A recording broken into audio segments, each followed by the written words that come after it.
AB Zubair এটাকে post করেছে, তখন তাকে আমি ফোন করেছি, ফোন করে জিজ্ঞেস করলাম যে এই ভিডিওর আশেপাশে কি প্রধানমন্ত্রীর গাড়ি আছে? বলে যে না, প্রধানমন্ত্রীর গাড়ি তো নাই। বললাম তাহলে কেন ছাড়লাম? বলে যে ভাই সবাই ছাড়ছে, এই জন্য ছাড়ছি। আপনারা সকলেই জানেন আজকে ঢাকা বিশ্ববিদ্যালয়ের মাটিতে বাংলাদেশের প্রধানমন্ত্রী জনাব তারেক রহমান এসেছিলেন। তো নিঃসন্দেহে এটা আমাদের কাছে একটা উচ্ছ্বাসের বিষয়। আমার দুটো প্রোগ্রাম ছিল, একটা সিনেটে, একটা সমাজ বিজ্ঞান ভবনে। তো যেহেতু উনি প্রধানমন্ত্রী ঢাকা বিশ্ববিদ্যালয়ে আসবেন, সেক্ষেত্রে আমাদের তো কিছু দায়িত্ব অবশ্যই সেখানে থাকে নিঃসন্দেহে। তো সে দায়িত্বের জায়গা থেকে আমি সকালে ক্যাম্পাসে ঢুকতে জ্যামের কারণে আমার কিছুটা লেট হয়ে গিয়েছে। আমার যেখানে আমার দায়িত্বের জায়গাটা ছিল সেখানে যাওয়াটা আমার খুব প্রয়োজন ছিল।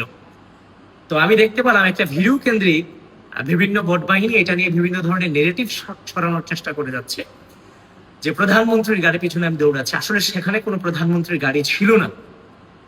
আমি লেট করে বিশ্ববিদ্যালয়ে আসার কারণে আমি আমার জায়গায় যাওয়াটা আমার খুব জরুরি ছিল, যার ফলশ্রুতিতে আমি দ্রুততার জন্য আমি যে দৌড়ে ওই জায়গাটাতে যাওয়ার চেষ্টা করতেছিলাম।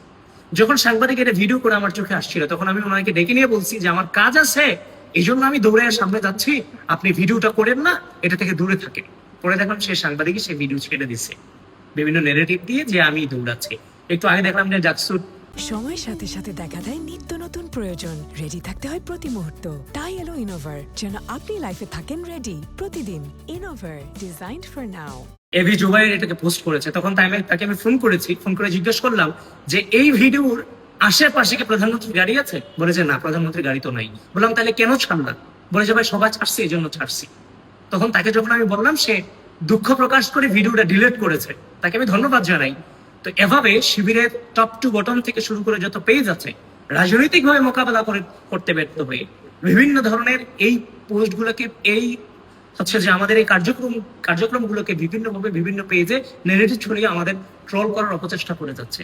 কিন্তু ঘটনা হচ্ছে আমি যখন দৌড়ে যাচ্ছি সেখানে আমার দায়িত্বের জায়গা থেকে আমার ওইখানে যাওয়াটা প্রয়োজন, সেখানে আমি দৌড়ে সেখানে যাচ্ছিলাম। তো সেখানের আশেপাশে কোনো প্রধানমন্ত্রীর গাড়ি ছিল না। তো আপনি যে আমার দায়িত্ব পালনটা খুব জরুরি, সেখানে আপনার আমাকে যাইতে দিবেন না? আমি কিভাবে সেখানে গেলাম সেটা নিয়ে আপনি নেগেটিভ দাঁড়া করাই দিলেন। আপনি জানেন সেটা, কিন্তু আপনার রিচের কারণে আপনি আমার নামে মিথ্যা প্রভাবনা ছড়াবেন। আরে ভাই, আমি যদি দৌড়াইও যাকে শখের প্রধানমন্ত্রী বানাইছি,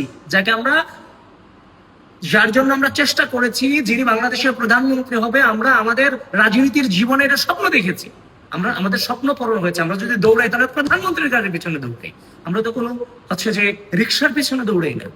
এটা কেমন কথা? আজব ব্যাপার। মানুষ কিভাবে চলাফেরা করবে এটাতে পর্যন্ত রেস্ট্রিকশন দিয়ে ফেলতেছেন। মানে আমি মরে যাব, কিন্তু আমি এখান থেকে যে জায়গাটা আমি অতিক্রম করতে পারবো না, আমাকে ধীরে ধীরে যেতে হবে, আমার কাছে থাকতে পারে না। প্রিয় বন্ধুগণ, আপনারা ভুল বুঝবেন না।